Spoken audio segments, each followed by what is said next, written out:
The driver of that big rig in the next lane might be a teenager. California takes steps to protect healthcare employees from workplace violence. And after 4 decades of attempts, chemical safety reform could finally happen this year. I'm Maureen Paraventi, ISHN Web Editor, and this is your monthly ISHN Regulatory Roundup.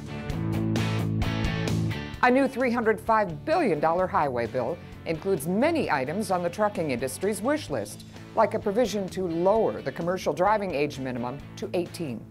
The industry says younger drivers are needed to offset a nationwide shortage of truckers. One safety advocate called the bill insane. Also under the law, truck safety ratings will be removed from a public DOT website. Cal-OSHA is moving ahead with a rule to protect healthcare industry employees from workplace violence.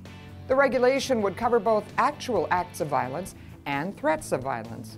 It would require employers to develop a prevention plan and include worker participation. Healthcare and social assistance workers are nearly 5 times more likely than employees in other sectors to be the victims of workplace violence.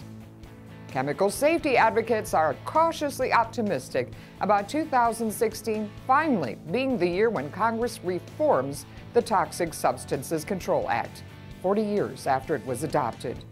The Frank R. Lautenberg Chemical Safety for the 21st Century Act would mandate safety reviews for all chemicals in active commerce.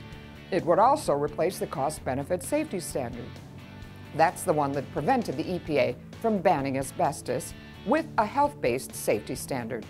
The act has bipartisan support and backing from the American Chemistry Council. Thanks for watching. This has been an ISHN Regulatory Roundup. Visit www.ishn.com for more information.